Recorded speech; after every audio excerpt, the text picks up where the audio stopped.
let's think about this very simply, okay? So if you eat, your insulin's going to go up, your body's going to store calories because you told it to. If you don't eat or if you fast, your body is your insulin's going to go down. You're going to bring those calories back out of storage, right? So you're going to burn calories. You eat, you store calories. You don't eat, you burn calories. Very simple. So why would you want to eat all the time? That makes no sense at all. If you want to lose body fat, you actually need to extend the period of time that you're not eating. In other words, extend your fasting period and get rid of all the snacks in order for you to have enough time that your insulin is low. When insulin is low, it's going to allow fat burning, which is going to allow you to pull those calories back out. You're cited as being really the founder of modern intermittent fasting. And I've heard people talk about intermittent fasting on this show over and over and over and over again now. But the internet says that it really came from you. I know that intermittent fasting has been happening for thousands of years, but the idea of it as a tool for weight loss, they say it came from you. Because in 2013, 2014, really nobody was talking about it from a medical standpoint. Like, what's happening in the body? Why is it good? Why is it bad? And really, I was, for years, sort of this one voice in the wilderness that was saying, like, hey, this is a tool for us. If you want to lose weight because it's important, then you can just set aside a period of time that you don't eat. At the time, people thought it was extremely bad for you. And I looked through all the literature and I said, well, why is it bad for you? And they had all these reasons. There's all these myths about intermittent fasting and how it's going to cause you to gain weight and be tired and hungry and all these sorts of things. I said, well, no, there's actually a lot of data here over the last, 2,000 years that we've used intermittent fasting, and they're simply not true. And I can go over a few of those, but that's why there was nobody talking about it at the time. And that's where I started to sort of bring it into the sort of public consciousness that this is a tool. That's all it is. Were you attacked for that at the time? Oh, absolutely. Like I got attacked from all sides. I got, doctors were coming after me, dietitians were coming after me. Everybody thought I was going to do so much harm. And the funny part was that, as I think back, as I spoke to a lot of colleagues would say to me, you know what? I used to do that when I was in training. We did that all the time. We'd go 24 hours without eating because we were in the OR or we were in the ER or we were busy. So we did that constantly and nothing bad happened. And I remember thinking, you know what? As a doctor, I actually tell people to fast all the time.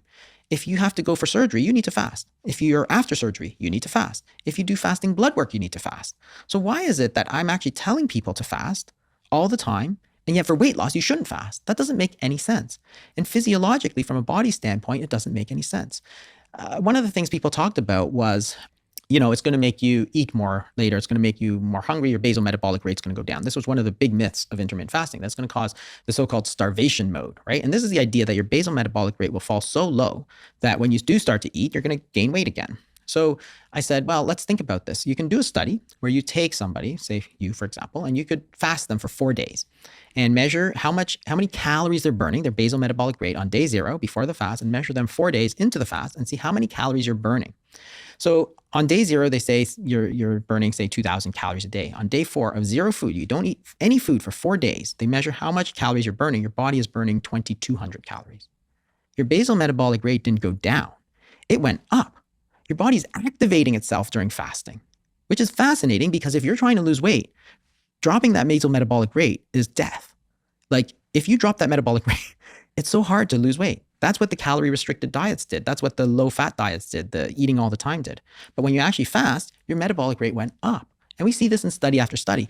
And the reason is actually basic physiology. It's actually medical physiology, like first year medical school stuff. When you don't eat, what happens in your body from a hormone standpoint is that your insulin's going to fall. You're going to allow your body to start using the calories that are in the body. At the same time, other hormones go up. So the sympathetic tone goes up, which is your fight or flight response. Your cortisol levels go up because, again, it's an activation, and your growth hormone goes up because those hormones are going to start telling your body to start pulling calories out. So you're actually activating yourself. Think about it in the wild. If you see a hungry wolf, is that wolf just sort of, all like lethargic? No, he's activated. He's actually more dangerous than any other wolf, as opposed to, say, a lion who just ate. Because when you just eat, you just want to lie there. You want to digest your food. You have no energy. So people say, wow, your metabolic rate's going to go down if you fast. No, the truth is actually the opposite. It goes up. You've got me thinking about food as an instruction I'm giving my body, because if I eat this food, it's going to have this impact on my hormones, which is going to have this impact on my body. So if we view food as an instruction to the body, we talked a little bit about the timings of eating and a little bit about fasting. I want to get into that a little bit more, but breakfast. I read that you didn't think most people need breakfast. Yeah, the whole idea that you need to eat as soon as you get up is just false. So there's this whole thing about breakfast. Now, you will always break your fast. Think about the actual word, right? Break fast. It's the meal that breaks your fast, which tells you that in the English language, we accept that your body should have a fasting period every day. Why? There's a period of time that you're supposed to feed. You eat, insulin goes up, you store calories. Then there's supposed to be a period of time that you fast. That's after dinner until the next day's meal, which is breakfast, right? So you say you stop eating at 6 p.m., you eat at 8 a.m. That's a 14-hour period where your body is not eating, it's fasting, and therefore it's going to use calories, right? But the word breakfast tells us that that's actually a normal pattern, this normal cyclical pattern. You feed, then you fast, right? If you eat all the time, your body's just going to store energy and never have a period to burn energy. So okay, well, what's going to happen? You're going to gain weight. I read as well that breakfast eaters averaged 539 extra calories per day compared to those that skipped breakfast. And that's a finding that's consistent with other trials. That was on page 132 of the Obesity Code. Yeah, so the more often you eat, in general, the more calories you take in. So if you eat 3 times a day, or 6 times a day, then, if you eat 3 times a day compared to 2 times a day, for example, you'll, in general, eat less because it's harder to eat that big meal. So say you eat once a day versus 3 times a day. If you eat once a day, it's not always easy to eat 3 meals worth of calories all in one sitting because you get full. Do you fast? Oh, I do that regularly, yeah. And what does your fast look like? Because I've heard of all these different types of fasting, 36 hours, 72 hours, 14 hours. Yeah. There's no rules for fasting. You could do, it could be 16 hours. So 14 hours, remember, is sort of a baseline, 12 to 14 hours, right? That just means you're not eating after dinner. That's it. And so if you want to lose weight, that's probably not strong enough to make you lose weight because 12 to 14 hours is sort of just this baseline that people had in the 70s. So you can go to 16 hours, for example, and you shrink that by either eating breakfast a little later or eating dinner a little earlier. But you can do more than that. You can do, say, a 24-hour fast. You could eat 2 meals a day, say eat between 12 and 6. That's a 6-hour eating window. Or you could eat once a day, which is like a 24-hour fast. Or you could even go multiple days without eating. Because again, your body is smart. Like your body knows what to do. If you have all those calories sitting on your body, right, 100,000 calories sitting in body fat, and you don't eat for 3 days, well, you need 6,000 calories. Well, you have 100,000, 200,000. So what's the problem? Take it out of your body fat. Let your body eat your body fat. That's what fasting is doing for you. And it's totally natural because that's what it's there for. That body fat is not there for looks. It's there for you as a source, as a store of calories. So fasting just lets you use that. There's nothing wrong with it. People talk about hunger, for example, but again, hunger is very interesting because people think it's the amount of time that you haven't eaten, but it's not true. It's actually hormonally mediated. So if you think about hunger, I actually found this really fascinating. So if you look at studies of when people are the most hungry and the least hungry, on average, people are the most hungry at 8 p.m. and the least hungry at 8 a.m. So in the morning time, you're actually the least hungry that you will be all day. That's just an average. And at 8 p.m. in the evening time, you are the most hungry. So 8 a.m. is the period of time that you've gone the longest without food. So why are you the least hungry? It's because it's hormonally mediated. When you wake up at 5 a.m., your body actually has this surge of hormones, growth hormone, cortisol, and sympathetic tone, which is already getting you prepared for the day. It's starting to release some of the stored glucose from your body fat, from your sugar stores at 5 a.m. So your body has already prepared you for the day ahead without you even doing anything. That's why people in general are not hungry at 8 a.m. I've got to talk to you about these new injections people are getting to lose weight, yeah, and the role that they must be playing in our hormone balances. What are those bloody things called? The GLP-1s? GLP-1. There's another name for it, isn't there? Yeah. Well, there's the drug name, which is Ozempic is Ozempic, the American name. And these are all in a class called GLP-1s. And essentially, again, very interesting because they essentially really reduce the appetite, which goes to show you that, and people lose weight, like a lot of weight, and they keep it off. So I know very 17%. smart people that are using them. A billionaire friend of mine that's very big in a certain industry uses Ozempic. I know Elon Musk came out and said he used it. Yeah, that's Ozempic right. as well. I don't have any problem with the Ozempic because again, if you think about it, what it's telling you, the lesson it's teaching you about weight loss is that it's not about controlling the calories because the Ozempic doesn't burn any calories. It's about controlling your hunger. It's about that one level deeper. Why are you taking so many calories? So if you simply reduce the hunger, you're going to naturally eat fewer calories, which is going to cause weight loss. And that's what this Ozempic does. It really reduces your appetite to very low levels. How? It's this hormone called GLP-1, which is a natural sort of hormone. It's released mostly in the intestines, in the distal intestine and the small intestine. And in response to certain foods, it goes up, right? So when you eat, the body has a homeostatic mechanism. So again, remember, people think that we're just eating machines. We eat until, we explode sort of thing, but that's not true. When you eat, you actually activate the GLP-1 along with other hormones. There's multiple hormonal systems. The GLP-1 is the one we're interested in.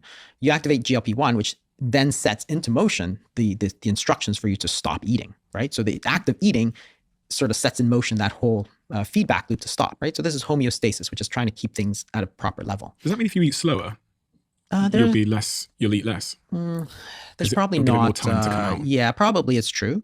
Although it's probably mostly true that if you eat really, really fast, that you don't have enough time for this sort of homeostatic mechanisms to kick in. So you don't have enough time to stop eating. But the GLP-1s then go to the brain. So they do certain things. They help with digestion. So they increase insulin response. And then they go to the brain. It crosses the blood-brain barrier. So the GLP-1s gets released by the act of eating, goes into the brain, crosses and is active in the sort of midbrain area that tells your body to stop eating. What these GLP-1s do, of course, is that it gives you the hormone that tells you to stop eating, even though you haven't eaten. It's sort of, that's the way the drug works. So then what people tell you is that, they're just not hungry. And if they're not hungry, then they don't eat. And when they don't eat, of course, insulin falls and you start to burn calories and lose weight. But it wasn't about controlling the calories. It was about controlling the hunger. That was the important part of it. It's the hormones, right? Every successful drug to gain or lose weight, right, is a hormone. It's a hormone based because that's instructions to the body. Food is energy and food is instructions. You change the instructions and you change the hormone. This whole history of fiber thing has been so interesting to me because in the last 6 months, so many of the nutritionists I've spoken to have really impressed upon me that we are fiber deficient. And I'm wondering how that happened. Well, I think it was part of the processing thing. So taking out fiber is a great way to make foods more appealing, if you will. So what happens is that if you take flour, for example, and you have a lot of fiber in it, then the digestion is slowed. So what you get is a slower rise. So you take flour and you put a lot of fiber in it. Well, instead of having this huge spike in insulin, what you're going to get is a much slower spike in insulin. When you have the huge spike in insulin, it basically overloads your system and it makes you feel, gives you this big hit. Sort of like if you have like cocaine, for example, it's turned into a very fine powder, then you snort it. So you get this massive sort of spike.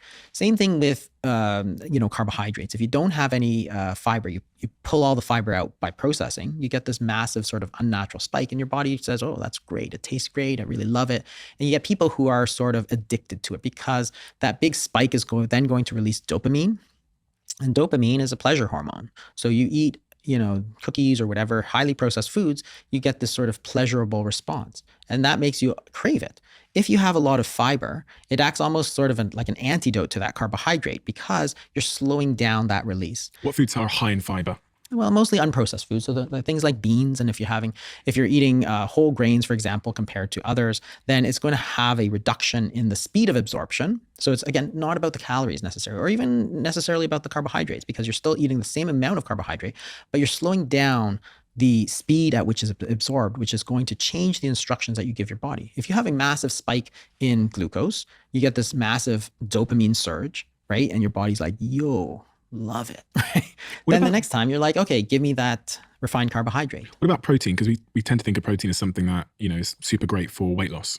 Yeah, protein is probably it's not bad. I mean, the main thing is cutting down the carbohydrates, but in the obesity code, I really talk about cutting the processing down because proteins usually don't come as pure protein, right? In nature, you never find how you have like whey powder protein or whatever you get. The only way you can do that is by processing the heck out of food to get some kind of pure protein. It doesn't exist in nature. Like, it almost doesn't exist in nature. Maybe there's a few examples. But when you eat meat, you think, okay, there's a lot of protein, but that's actually a lot of fat in there too, right? If you eat anything else that has protein, it's rarely all protein. Very lean meats like chicken breast and stuff are going to be higher in protein, but there's still a lot of other stuff in there. And it's very rare that somebody will eat just all pure 100% protein. It tends to be hard to eat. Like, the fat brings a lot of flavor and so on. So it's a bit of an unnatural way to eat. Sure, if you're to eat a lot of protein, it does spike insulin, so it does have some effect to gain weight, but it's actually a very inefficient macronutrient. That is, there's three macronutrients. There's carbohydrates, there's fat, and there's protein. Your body stores energy or calories in two ways. There's glucose, which is carbohydrate, and it stores it as body fat, which is fat, right? protein is not a way for the body to store energy. So when you're eating a lot of protein, it's very difficult for it to turn it into a storage mechanism. Like, so you eat glucose and you eat fat, you can store glucose and you can store fat, but you eat protein, but you don't really store it as a source of energy. So if all foods then increase our insulin levels, I guess the best solution is to fast. Fasting is certainly one way, but just changing the foods to other ones. Because if you look at the insulin release in processed foods versus unprocessed foods, there's a huge difference. So if you eat sort of highly refined foods like white bread, for example, then you're going to have a very different response in insulin compared to sort of a whole food. So unprocessed foods in general, your body knows how to handle. Like we've been eating them for thousands of years. But certainly anytime you eat, your insulin is going to go up. You're giving your body instructions to store energy. So the solution is to eat less often. What if you do a juice fast? Juice fast, of course, is not a real fast because you're taking a lot of sugars. What do you think of juice fasting? I'm generally, I think it's less effective than regular fasting, and it really depends on how much juice you take. If you take a lot of juice, you could easily get, thousands of calories plus a lot of sugar. If you do it, cucumber juice and stuff that's very low in sugar and kale juice, then it could be very, very healthy for you because there's vitamins and stuff there. So it all depends on how it's done. However, the fasting is a way for you to sort of clean out the body. So you can clean out the glucose. If you have excess body fat, you're going to use it, right? So again, way to clean it out. And then there's this whole process called autophagy, which is just fascinating. And autophagy is this, so it's been very topical because in 2016, one of the key researchers was given the Nobel Prize in medicine. So it's a very important process that's been relatively recently discovered. And what they discovered is that when you don't eat protein particularly, but when you fast, your body activates this thing called autophagy, and it breaks down some of the subcellular organs, which sounds really bad.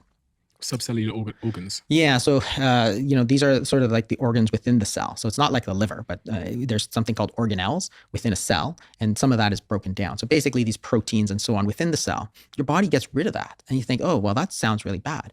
But it's not. It turns out that it's very, very good for you because it's an opportunity for your body to get rid of all this old protein, old junky protein. And at the same time, remember that you're fasting, your growth hormone levels are shooting up through the roof. So like a 2-3 day fast, your growth hormone levels might go up 5 times. So you're getting rid of all the old stuff. And then when you eat again, you're actually got growth hormone to produce new proteins. So in essence, you're getting rid of the old, you're bringing in the new. It's basically the process of rejuvenation. Could this be a very important way to get rid of some of the chronic illnesses of aging? And there's lots of data, talking about, Alzheimer's disease. There's people talking about cancers. There's people talking about just general aging. Dr. Chris Palmer talking about mental disorders. We're all talking about insulin and overeating and diet as a really important component of not just diabetes and weight, but all of these diseases, mental illnesses, chronic illnesses like Alzheimer's disease, neurologic illnesses. And there's all this data that suggests that autophagy and fasting is a way to activate autophagy could be actually extremely beneficial for you, which is fine when we used to do it. And what's so interesting is that people seem to have already known about it. Like you see it in almost every major religion. There's periods of fasting, right? And it's like, why did they do that? Because it was good for them. Through trial and error or whatever, they realized that, hey, periodically abstaining from food makes us stronger. If you eat all the time, constantly, day in, day out, week in, week out, month in, month out, that's not that good for you. There are periods that you should feast and there are periods you should fast. So religion set days or weeks or months even where you should fast. So it's like, whoa.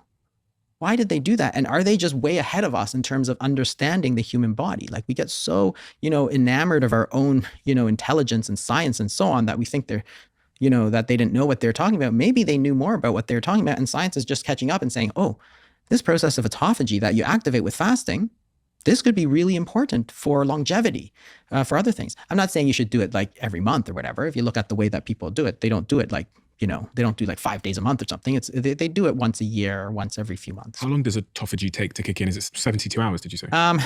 Nobody knows, but probably it depends on probably how much protein you eat. Protein is the key. Sort of when you eat protein, autophagy just stops. So low protein, you can activate it. And it's probably somewhere around 20 to 30 hours. So you'll see a lot of religions, for example, they'll have like a 24-hour fast, right? One day that you're not supposed to eat or something like that. And maybe that's the way to cleanse your body, not just of the glucose and the fat, but also the excess proteins that are old, they're junky. I mean, you think about renovating your bathroom or something like that, right? The first thing you got to do, you got to throw out the 1970s tub and the avocado green toilet. That's the first thing you got to do. You got to get rid of it. You got to break down before you can rebuild better.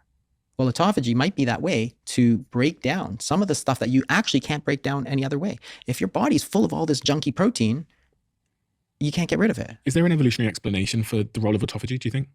I think there is, actually. I think there's a huge number of reasons why people do it. One of it, this whole idea that fasting actually activates the body, for example, is very interesting, because I think it's like if you're a caveman, for example, or a cavewoman, and it's winter and there's nothing to eat. If your body starts to shut down, then evolutionarily, you're going to die, right? Because you have less energy, you can't go out and hunt. So our body's just not that stupid. So what it does is says, okay, well, I'm going to give you more energy. So I'm going to activate the body, but then I'm going to change where you're getting your energy from. You're not going to get the energy from the food. You're going to get it from your body fat stores, which is your stored food, right? You stored food for a reason. So that's why I think some of the fasting has a lot of evolutionary benefits, because it increases your energy. It lowers the glucose. So if you look at the blood glucose goes down. So in times of stress and so on, your body actually naturally fasts. If you get sick, you get a flu or something, you stop eating. First thing you do. Right? You just want to drink some water and stuff. Why? Because your body wants to lock down the glucose, because the bacteria love glucose. Your body can run on fat, but the bacteria want the glucose. So you fast to lock down the glucose. So there's a lot of evolutionary reasons why the fasting might be good for, bacterial infections, taking care of things, increasing your energy, increasing your concentration at a time that you're not, like when you're not eating, you're actually getting more mental capacity and more energy because you need it in order to go hunt. Interesting. As you'll know if you've listened to this podcast before, I'm an investor in a company called Huel. I'm on their board and they sponsor this podcast. And I have a very exciting announcement to make. This product called Daily Greens is one of the most highly requested products at Huel, but it's never been sold by... The most fascinating thing, the opposite, but the most interesting thing I think is in the field of type 2 diabetes, because it's such an important disease. If you look at the number of people being affected with type 2 diabetes, it's skyrocketing. So we had, since the 1970s, an increase in obesity. Then we had an increase in type 2 diabetes. And I think the most fascinating thing, the most promising thing I've heard in a long time is that you can actually start to reverse this disease by changing the diet. And I think what's interesting is that you have to understand that type 2 diabetes is largely a dietary disease. And so we treated it with drugs for a long time. And if you give drugs to a dietary disease, well, you're never going to fix it because you haven't identified the core problem and fixed it. You need to change the diet to fix that dietary problem, then the disease goes away. And now we have data on intermittent fasting, for example, and also low carbohydrate diets. Dr. David Unwin published his data in the UK on reversing type 2 diabetes with reducing carbohydrates, which is showing that you can reduce about 50% of the people and put them into a completely drug-free remission state. Like basically cure 50% of those type 2 diabetics who are at risk of cancer, at risk of heart disease, at risk of strokes, at risk of blindness, at risk of kidney disease, nerve damage, infections. All these people you can fix just by changing their diet, either cutting down the carbohydrates or using intermittent fasting. And it's free and anybody can do it. I'm not talking about a drug that costs thousands of dollars. I'm not talking about a surgery which is only available to the 1%. I'm talking about a treatment, which is intermittent fasting, which is available to everybody in the entire world for free, and yet has the power to completely reverse their disease and make them so much healthier. So the question is, why don't we do it?